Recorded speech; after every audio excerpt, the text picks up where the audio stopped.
పూర్వకాలంలో గుడిలో టోకెన్లు ఉన్నాయా లేదా, ఇప్పుడు గుడిలో టోకెన్లు ఎందుకు ఇస్తున్నారు అని చాలా మంది క్వశ్చన్ అడిగారు. చాలా మందికి ఇలాంటి ఐడియాలు వచ్చినాయి.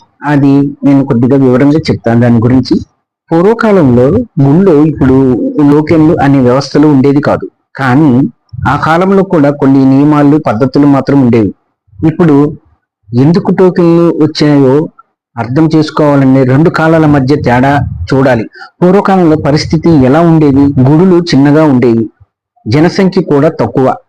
భక్తులు స్వేచ్ఛగా వచ్చి దర్శనం చేసుకునేవారు. సేవలు, అర్చనగా అభిషేకం చేసుకోవాలంటే పూజారి దగ్గర నేరుగా వచ్చేవారు. డబ్బు ఇచ్చిన అది దానం రూపం మాత్రమే, టికెట్ రూపంలో కాదు. పెద్ద గుళ్ళో కూడా నియంత్రణ ఉండేది, కానీ టోకెన్ సిస్టమ్ మాత్రం లేదు. ముఖ్యంగా ఆధ్యాత్మికత మీద ఫోకస్ ఎక్కువ, నిర్వహణ సింపుల్ గా ఉండే. ఇప్పుడు గుళ్ళో టోకెన్లు ఎందుకు పెడుతున్నారు? ఇప్పుడు పరిస్థితి చాలా మారిపోయింది. భారీగా భక్తులు రావడం. ఇప్పుడు ప్రసిద్ధి గుళ్ళకు లక్షల మంది వస్తున్నారు. ఉదాహరణకి తిరుమల తిరుపతి దేవస్థానం అందరికీ ఒకేసారి దర్శనం ఇవ్వడం కష్టమవుతుంది. కాబట్టి టోకెన్ ద్వారా టైం ప్లాన్ ఇచ్చి క్యూను కంట్రోల్ చేస్తారు. క్యూలు మరియు రద్దీ నియంత్రణ. టోకెన్లు లేకుండా ఉంటే గందరగోళం, తొక్కిసలాటలు అవుతుంది.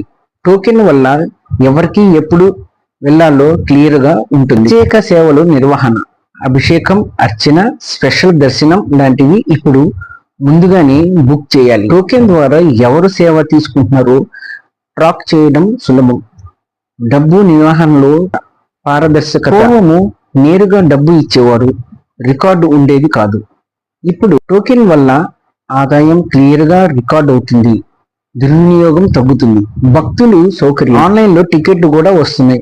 టైం స్లాట్ తెలిసి ఉండటంతో గంటలు కొద్ది లైన్ లో నిలబడాల్సిన అవసరము తగ్గుతుంది. పూర్వం టోకెన్లు లేవు, జనసంఖ్య తక్కువ, సిస్టమ్ అవసరం లేదు. ఇప్పుడు భక్తులు ఎక్కువ, నియంత్రణ అవసరం. కాబట్టి టోకెన్లు సిస్టమ్ వచ్చింది.